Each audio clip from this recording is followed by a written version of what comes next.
حواله میکنیم. رسول اکرم میگوید اتقوا الزنا فإن فیه 6 خصال. ای امت مسلمان، از زنا پرهیز کنید، زیرا که در زنا 6 خصلت است. 3 فی الدنیا و 3 فی الاخره. این 6 خصلتی بعد این وعیدهای سخت 3 تاش در دنیا میبینین و 3 تا دیگرش را در آخرت میچشین. و اما التی فی الدنیا، آن 3 چیزی که از حساب زنا بر ما و شما میرسد، رسول الله چی گفتن؟ اول فذهاب بهاء الوجه. یکم پیغمبر خدا گفتن اون چهره نورانی که در روی امت من است، وقتی که امت من به زنا اگر داده شد، این چهره نورانی از روی او کشیده می شود. در چهره انسان زناکار دیگر نور اسلام باقی نمی ماند. هیچگاه در چهره انسان زناکار از نور اسلامی چیزی باقی نمی ماند. دویم رسول الله چی گفتند؟ دویم معامله بدی که خداوند در دنیا بر او میکند و قصر العمر، خداوند عمر او را کوتاه میسازد. هر کسی که در دنیا زنا میکند خدا عمرش کوتاه بسازد و پیغمبر خدا هم گفتند عمرش کوتاه است. و سوم و دوام الفقر. رسول الله گفتند سیوم چیزی که بر زناکار میرسد، این اصلا دسترخوان اون نان نمیبیند. اگر چند دولت دارد، دولتی او تیز است که خراب میشود. اگرچه با تمام شرایط ها آماده کرده شده هم که باشد، خداوند البته قادر است که همه نعمت از این زناکارش بردارد. زیرا این زناکار بے انصاف است، زیرا این زناکار تجاوز در امر خدا کردگی است، با خدا جنجال کرده است، با خدا مبارزه برده است. البته خدای نعمت از او می بردارد. و اما التی فی الاخره، 3 عملی که خداوند در آخرت با زناکارا میکند، این چی است؟ اول فسخط الله تعالی. یکم غضب خدا بر بالای این بنده در روز قیامت است. و سوء الحساب، سخترین حساب خدا بالای زناکار میگیرد. و عذاب النار، و بعد اینها معامله کردنش خداوند چیکارش میکند؟ خداوند البته وارد دوزخش میسازد. البته این مکافات شخصی هست که در دنیا زنا میکند. شمس الدین ذهبی میگوید در کتابش مکتوبا فی زبور، در کتاب زبور میگد کتابت کرده شده بود این الزنات معلقون بفروجهم فی النار. حضرت میگوید همین زناکارایی که در دنیا زنا میکنند، اینها را خداوند در دوزخش از همین فرجهایی که اینها زنا کردند، از همین موضعشان اینها را کشال میسازد. خب بعدن چیکار میکند؟ یضربون بالسیاط من حدید. اینها را میگد از همین فرجهاشون کشال میسازد و با تیاقهای آهنین همان ملائکه های دوزخ اینها را میزنند. فاذا استغاث، وقتی که من الضرب، وقتی که میگد میزنن این زناکار طلب یاردم میکند، ای ملائکه مرا آزار بسیار نده، وجود من در من شد. این ملائکه دوزخ بر این زناکار چی میگفته است؟ میگفته است نادته زبانیه. همین ملائکه دوزخ میگفته است این کان هذا الصوت و انت تضحك و تفرح و تمرح ولا تستحي منه. این ملائکه دوزخ میگفته است این طلب یاردمی که الحال از من میکنی، آیا نمیشد که همین طلب یاردم در دنیا میکردی؟ در حالتی که تو زنا میکردی میخندیدی، زنا میکردی راحت میکردی، زنا میکردی معیشت میکردی. ولا تستحی منه، از خدایی که تو را خلق کرد تو از او شرم نکردی، امروز تو با از من یاردم طلب میکنی؟ اینجا جای یاردم نیست دیگه. حضرت موسی گفتن الهی ما لمن زنا، پروردگارا کسی که در دنیا زناکار است او را چی جزا میتی؟ قال الله تعالی البسه درعا من النار لو وزع على جبل شاهق لاصبح رمادا. پیغمبر خدا چی گفتن؟ حضرت موسی گفتن خداوند جواب گفت که من بر زناکار چگونه معامله میکنم؟ یک درعش میپوشانم. درع گفته لباس همون دوزخی‌ها را میگن از آهن است، چنان تفسان است گفت میپوشانمش.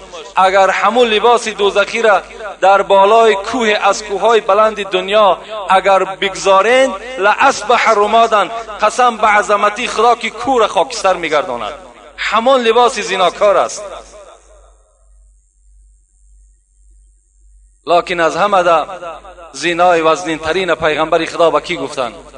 اعظم زنا بالام والاخت و بالمحارم. در باب زنا صحبت ها زیاد است. انشاءالله ما در باب هر یک جمعه من شاید که حدیث های از این تکرار میکنیم. رسول الله گفتن بزرگترین زنا زنای با مادر است و زنای با خواهر و اپه است و زنا با زنی هست که برای تو نکاح و حرام است. این از همه ده وزنین ترین زنا در نزد خدا به حساب می رود.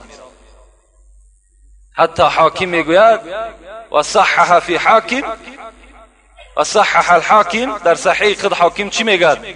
من وقع علی ذات محرم فاقتلوه.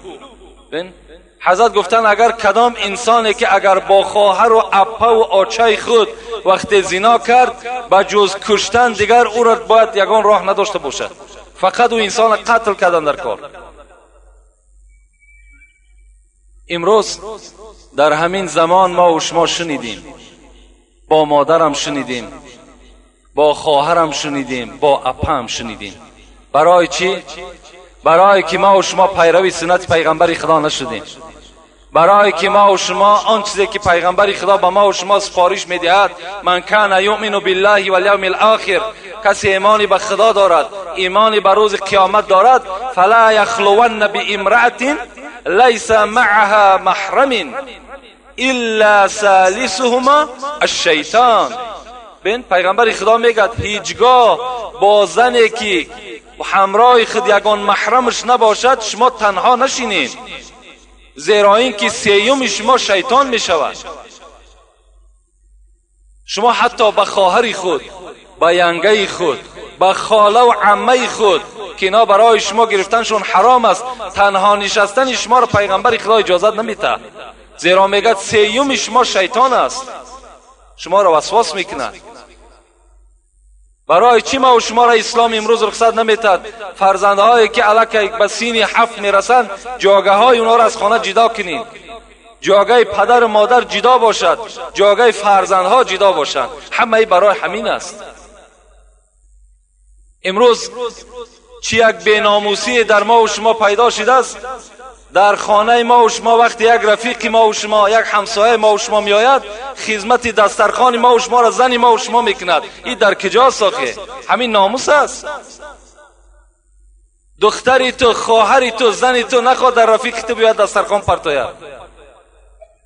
آخه اگر سخت هم نرسد دستت نمیشکند، مهمان توست. حضرت عمر در خانه نمی نشست، مهمان که می آمد نزد دروازه راست می ایستاد، میگو شرم دارم که نزد مهمان نشینم در حالتی که ملائکه ها راست ایستادگی هستند. ما و شما می نشیم بعد فرمان میتیم. کاش که او زنی تو با یک لباسی خوب داشته باشد، کشال می شود تمام وجودش می تابد. این مسئله را شما دقت بتین، نگذارین.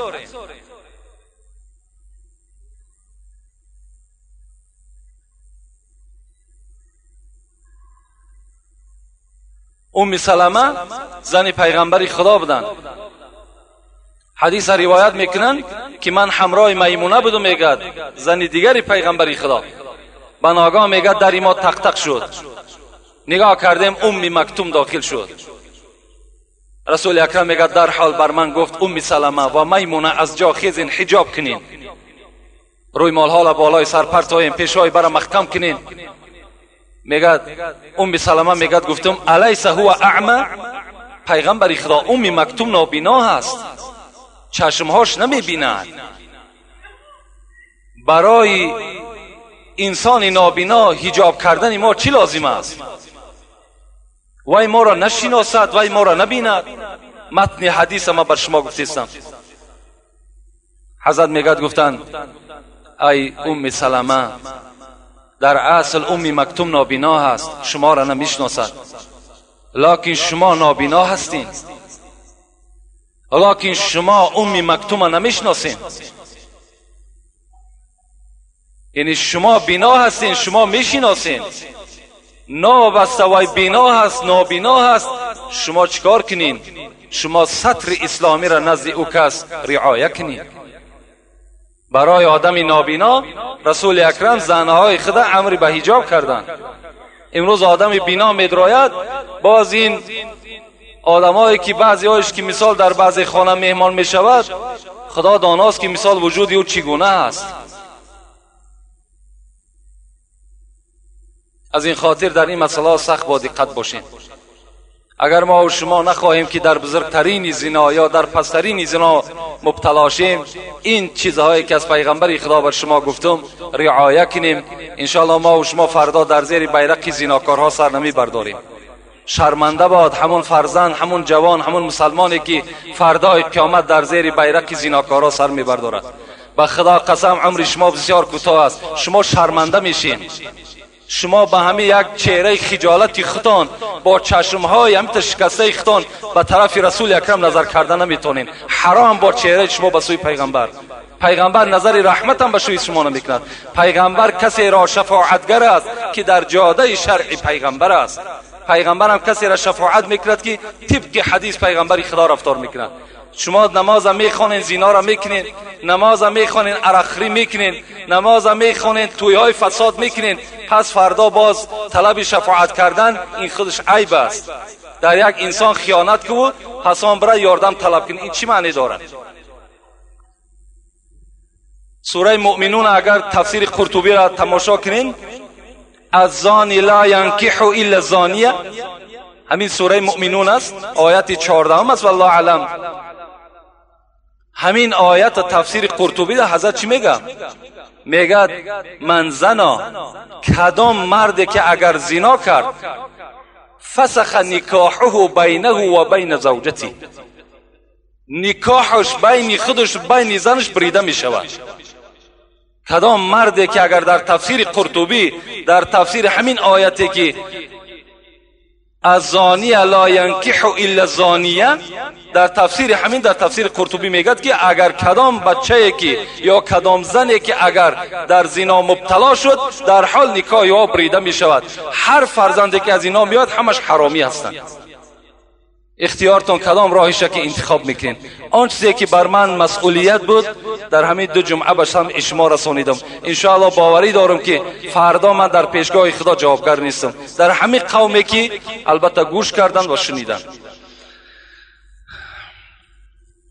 السلام